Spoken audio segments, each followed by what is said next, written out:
Bonjour, amis lecteurs de mon blog.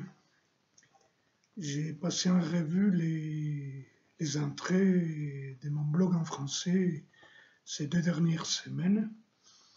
Il faut bien constater que mon blog est dominé par l'actualité française et qui est marquée à son tour par la campagne électorale au présidentiel. Il y a une exception, c'est l'article nécrologique que j'aurais consacré à une figure connue du journalisme en Belgique et que j'avais connu en 1993-94 lors de mes premiers déboires judiciaires en Belgique.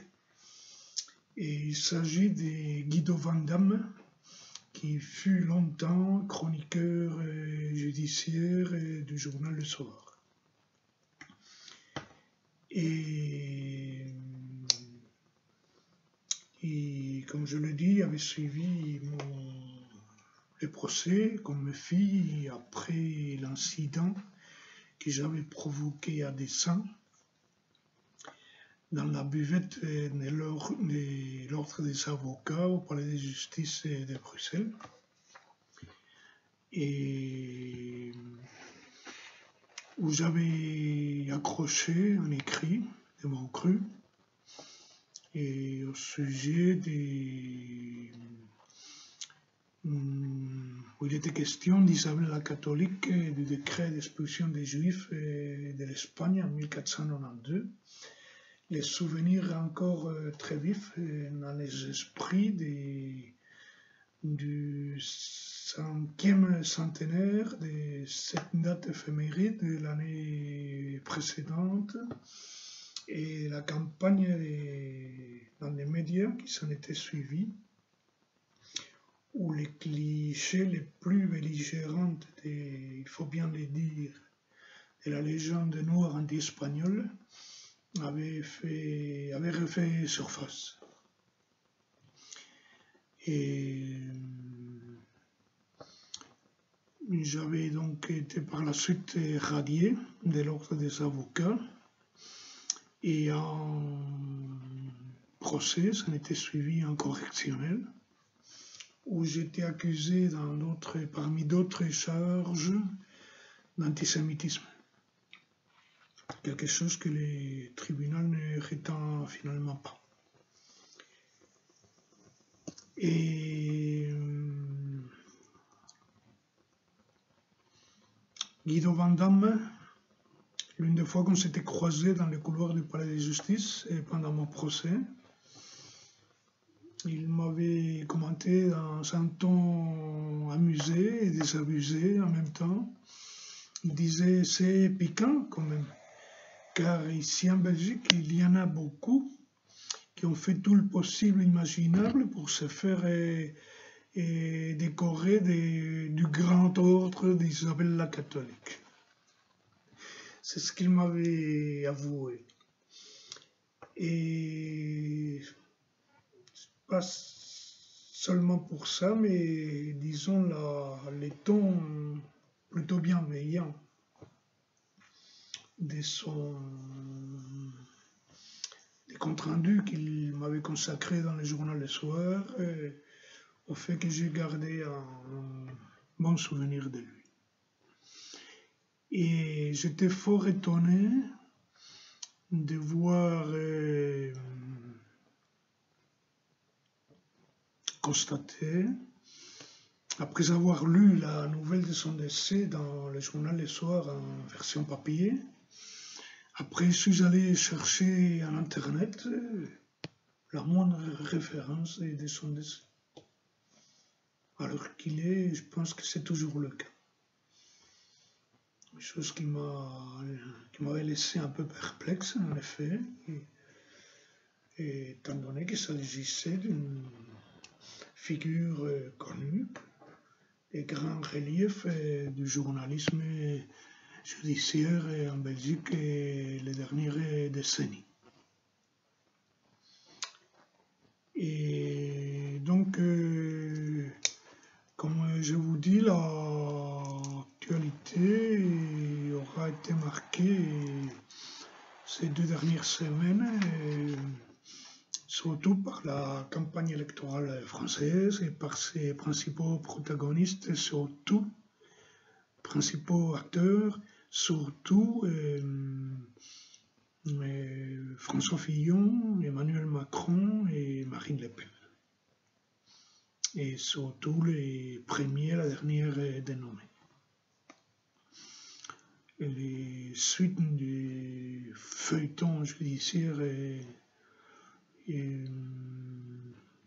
concernant François Fillon et aussi la visite de Marine Le Pen au Liban, où elle aura fini sa visite par un coup d'éclat en refusant de porter le voile et lors de son arrivée pour sa rencontre avec le principal dignitaire de la communauté musulmane sunnite au Liban. Il est clair, ça semble en tout cas la version la plus probable et plausible, que Marine Le Pen se vit à la dernière minute confrontée devant le fait accompli, c'est-à-dire devant le voile et que lui présentait l'employé du dignitaire sunnite. Et en refusant, et faisant demi-tour et renonçant à rencontrer le leader sunnite. Et à mon avis, Marine Le Pen avait donné un exemple, elle avait donné une leçon d'indépendance, surtout face au féminisme militant, et dont elle est parfois la victime, comme elle allait l'être le lendemain, un incident lors de ses réunions et sa campagne électorale. Et bien face à un féminisme radical qui montre devant l'islamisme, devant les revendications de l'islamisme radical, d'une étrange condescendance, comme l'illustre l'exemple qu'aurait été donné par la ministre du Travail suédoise, membre d'un gouvernement qui passe pour être le gouvernement le plus féministe au monde, qui aura défilé devant le chef du gouvernement iranien, et parfaitement voilée, elle et derrière elle d'autres membres femmes de son gouvernement.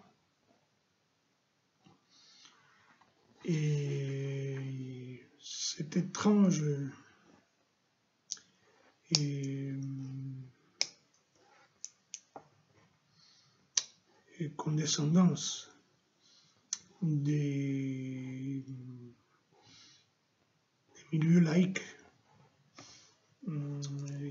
C'est vraiment la règle dans tous les pays européens occidentaux, et notamment en Belgique, et notamment dans les milieux laïques en Belgique, qui n'osent pas, pour des raisons qui soient, affronter cette sorte d'imposition de l'islamisme en matière vestimentaire, faisant passer pour une question de protocole, ce qui est au fond vraiment une question de religion, une question d'affichage des convictions proprement religieuses. Voilà, c'est à peu près ce que je voulais commenter de ces 2 dernières semaines et de l'actualité de mon blog. Et merci à toutes et à tous.